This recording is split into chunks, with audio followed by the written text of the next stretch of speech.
tu tá aqui, amanhã tu pode estar lá no mundo só porque tá achando que é teu, não é teu não.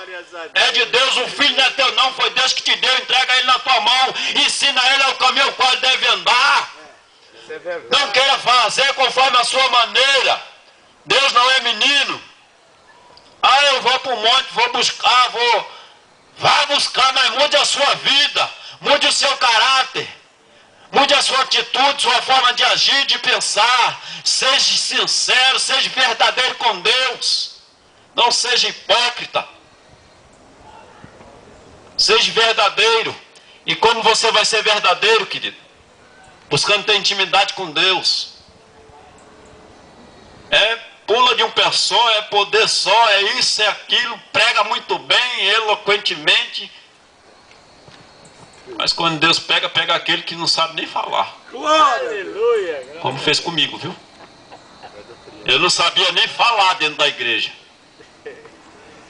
Vai lá e fala para aquele reverendo sair dali, ó, que ele não está conforme a minha vontade, não. Eu me segurei, querido, porque eu imagino um simples membro. Vou lá falar com o reverendo para ele sair de lá, que ele vai me dar um pontapé e eu vou sair doido de lá, né? Querido, presta atenção. O diabo ele é tão sujo. Ele é tão sujo. Que Deus, ele muitas das vezes, ele mostra as coisas dentro da igreja. Ele mostra as coisas dentro da igreja. Mas se você, mesmo recebendo a revelação de Deus, e você fala o que Deus está te mostrando, a igreja se levanta, querido. Se levanta, muitas das vezes. Esse irmão aí, usado por Deus, eu não me levantei nesse dia não, mas com 3 meses eu pude ver o camarada sendo preso. Com 3 meses eu pude ver o camarada sendo preso. Entenda uma coisa aqui: Deus e o pecado não se unem. Deus e as coisas erradas não se unem. Você pode estar na presença de Deus, você pode ministrar esta palavra.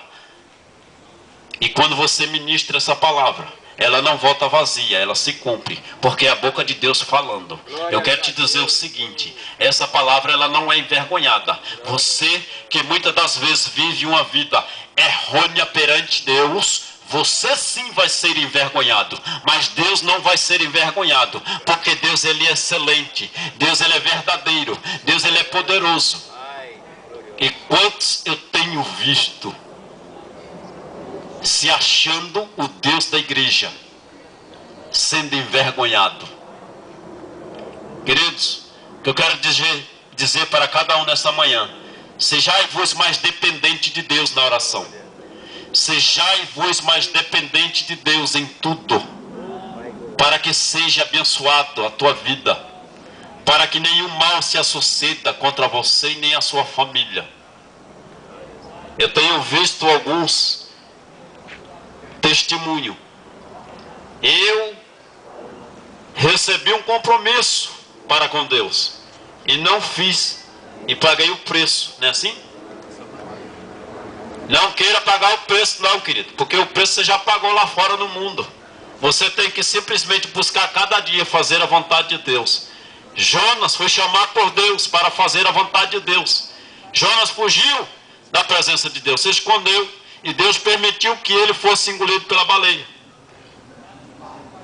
Não queira ser engolido pela potestade do mal.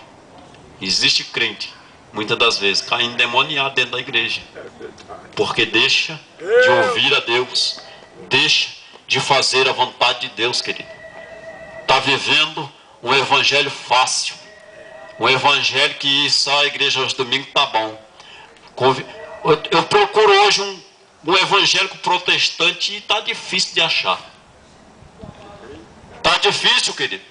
Está difícil, porque hoje católico está junto com o evangélico está junto com o católico. Está uma mistura, está uma bagunça só, querido. Deus é um só na cabeça de muitos. Sabe por quê, querido? Porque não estão mais ensinando a verdade. Sabe por quê? Porque muitos daqueles que ensinam a verdade não estão vivendo a verdade.